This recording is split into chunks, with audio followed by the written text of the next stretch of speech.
The blindness in India is quite a big problem. In fact, we have a dubious distinction of having every fourth blind person in the world as an Indian. The causes for blindness are very many. First is cataract, second is glaucoma, and third is diabetic retinopathy. So, these are very well managed in India. In fact, if you take cataract, we do on par with the Western world. The number of surgeries we do is equivalent to the number of cataracts that we have. If you look at another section of roughly about 30% in the Western world to about less than 10% in India, genetic causes are one of the major problems that causes blindness. Right. Tell us something about the ocular genomics in India. Ocular genomics is a growing field, emerging field in India, and there are about 4 different centers which are doing very good work.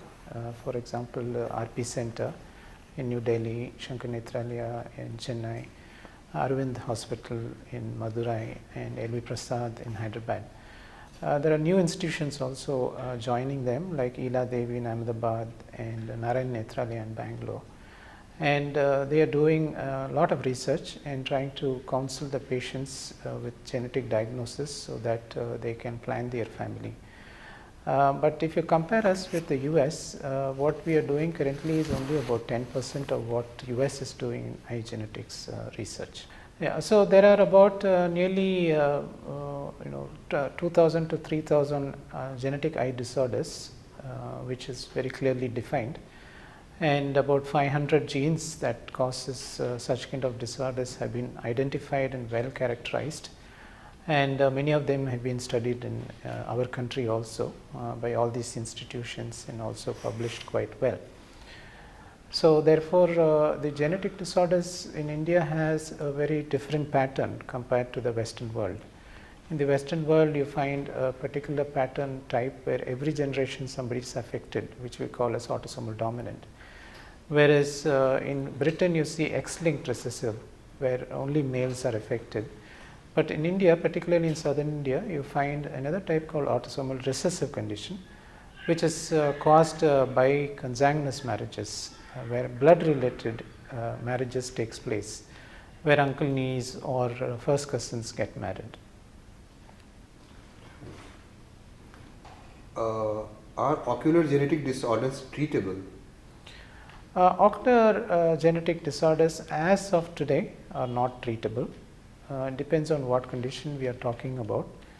Some corneal diseases could be treated, whereas conditions like retinal degenerations, which means that retina is affected, is difficult to be treated. But there are a lot of emerging technologies which are trying to help. One is called as gene therapy, which is becoming very successful in Leber congenital amaurosis and also in choroideremia. Stem cell therapy is also coming up in a big way, and hopefully those kind of technologies will help in ophthalmology, because eye is supposed to be quite immune privileged compared to other organs of the body. So therefore, what gene you put inside the eye by using a virus doesn't escape into the systemic or blood circulation, and therefore there is a big advantage. There are other technologies like CRISPR, which is a very latest technology in which they are trying to correct the genetic defect, the DNA defect in each cell of the body, and hopefully these kind of treatments would come into place in the next decade or so.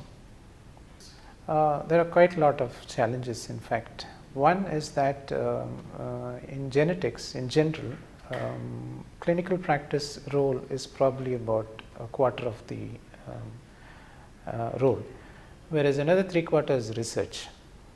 So when I say clinical, it means trying to find out the mutation of a patient and then doing genetic counseling to them. In our own hospital, Narayana Nethralaya, we have done a lot of such kind of counseling where there was quite a good benefit for patients and their families.